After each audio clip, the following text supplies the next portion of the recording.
Yo, hey guys. Today I'll be doing another what if, which is what if Goku was like Cell? So the way this what if begins, right, is we see Bardock and Guinea in the laboratory.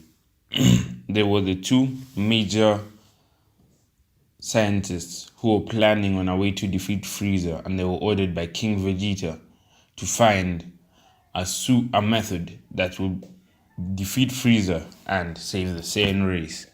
So, what happens here is Goku is one of the people in the test tubes.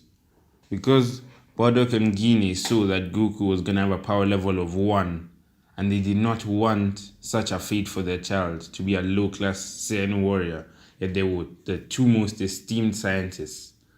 They managed to modify him so that he'd become the ultimate warrior. What they do in this scenario is they have been all around the universe, everywhere that the Saiyans have been in the last 5 years, counted as a factor in the genetic makeup of Goku. So when Bardock went to the Canassans and he got the future vision, he sent off some spy bots to learn about their DNA and to give Goku some of their abilities. Then he went to other places. For example, I'll say that he managed to go to the world of the Namekians, but this was not Namek. It was just a planet where a few Namekians lived, and he managed to get some genetic information from there. And he also managed to go and find a few more races and get some DNA from there, each of them having their own distinct signature abilities. And they managed to manufacture these inside of Goku. But the one that Bardock was proud of the most was his DNA that he had on Frieza and King Cold. For the last 5 years, he has managed to attach spy bots to systematically monitor them and to see their biological makeup for 5 whole years, meaning that this DNA was the most potent of all the rest. Meaning now Goku will be infused with a large amount of Frost Demon DNA in his body, which will allow him to have access to their abilities and their potential in future. So this makes Goku the ultimate hybrid. So a lot of you would say that it would be important, like maybe King Vegeta would have preferred that they put these abilities into Prince Vegeta. But what they do instead is that Bardock comes back from a mission and he realizes that the whole planet is about to be destroyed. So what Bardock does is he plans on a way to save his son from death. But now they're in a very sticky situation as all eyes are on planet Vegeta. So now Bardock has to find a way to save his son. So to appease King Vegeta, what he did instead was he gave Vegeta some DNA from different warriors worldwide. So now Vegeta would have some of those abilities and some of that DNA, meaning his potential is much higher than before. I'll say now he has triple the potential he had in the original. But now, Bardock made sure never to give Vegeta Frieza DNA, because then he would get proud and arrogant and they would not need a king like that. And he wants to form Goku to be the perfect Saiyan ruler and maybe the next ruler of the universe. So once he manages to synthesize all this DNA into an injection, that as soon as he injects it into Goku, it will merge perfectly with Goku's DNA, giving him the abilities of all these races and making this DNA as if it came from Goku's own body. So as the planet is about to be destroyed, Bardock injects Goku with this DNA. Bardock wishes he could have gotten more because they were much more powerful races, but he only managed to get the DNA of 5 races. But there's no time now. So he injects Goku, and it's gonna take about like a day for this DNA to merge with his body. So Bardock can send Goku flying off on a ship all the way to planet Earth, where he'll be safe and he can start his new adventure. So now we see a baby Goku flying through space, unaware of what's happening in his body. As all this DNA merges with him, his power level multiplies by a lot. But because Bardock did not want the Freezer Force to find Goku, he managed to get a key suppressor, which meant that Goku's key would be locked at a certain number, while the rest of it stays hidden to all outside sources, so no one will actually know the true power of Goku. So he makes sure that this decreases his powers by 100 times. So if Goku had a power level of 10,000, it would only register at a very low number. So that meant that now Goku would at least be able to move around without any suspicion or without getting found by the Freezer Force. Goku now reaches planet Earth, and Master Gohan finds him as usual. Goku in this scenario is smarter than usual, as not only does he have the brains of a sane brute, his parents were scientists, meaning he is gonna be smarter than before. On top of that, he has the abilities of other more intellectual races like the Namekians and the Freezer Force. So he manages to become smarter than before, while also becoming much more powerful.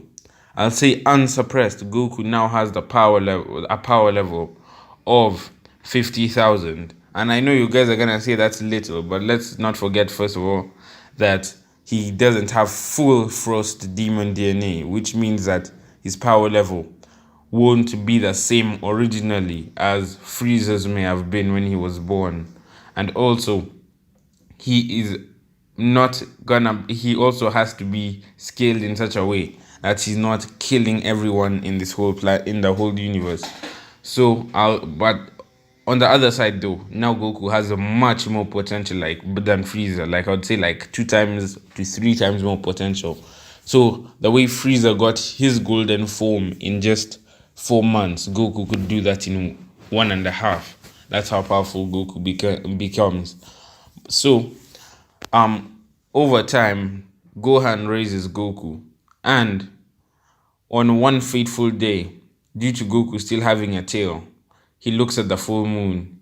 And in the original, he would have turned into an Ozaru, but due to the mix of DNA, he changes into another form.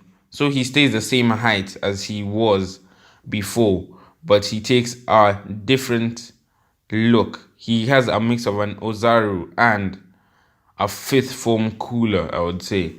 So it's a mix of those two. So, and in this form, Goku still knows what's going on, but because he's still a child, like, Grandpa, what's going on? And Grandpa Gohan is confused, but he assumes that it's due to the full moon. So he asks Goku, are you like a werewolf or something, kid? Why did you just transform into such a weird monster? And Goku thinks, and he realizes it might be related to the fact that he came from a spaceport. Because in this scenario, he still remembers his parents. Because even if he falls down a ditch, are you telling me banging his head will do anything to like a 50,000 power level? It's like nothing ever happened to him in the end of the day, because his power level was just so high that even such damage didn't affect him at all. So then, after this, right, we now go to Dragon Ball, which will happen as usual. Bulma and Goku will go to find the Dragon Balls, and they leave Master Gohan behind. And they manage to find almost all the Dragon Balls until they go to the Ox King's house, right? Where they ask for the Dragon Ball, and the Ox King shows the mountain that's on fire, and how he needs a Banchu fan. So they go find Master Roshi, and they bring him to the Ox King's mountain. So Bulma sees that Roshi has a Dragon Ball, and you know what Roshi wants Bulma to do, but in this scenario, Goku refuses, and he instead challenges the man to a fight for the Dragon Ball. So Orochi accepts, but before he accepts, he uses his Kamehameha with on the mountain, right? And then Goku copies his attack, and Goku's attack is like 10 times bigger in this scenario. It's like so powerful that it travels so much further than anyone would have ever expected. But luckily, it went into a desert, so no one actually got harmed by this attack. So Roshi is now scared, like he's shaking in his boots, and he's like, "Nah, bro, we're not fighting. Just take the Dragon Ball." So he gives Goku the Dragon Ball, and then Goku manages to go on his way with Bulma, and they go to summon the Dragon Ball. I mean the dragon. So Goku now thinks of a potential wish, and he decides, because he knows who his parents were, but he does not know why he has all these powers. So he asks the dragon, "Shenron, dragon, why do I have such unconventional abilities? And do I have any more that I don't know about?" And then Shenron tells him, "You are a hybrid of 5 strong races that the Saiyans have come across, and your parents infused their DNA into you so that you would have the ability to defeat the tyrant Frieza and to maybe become the new great leader of the universe."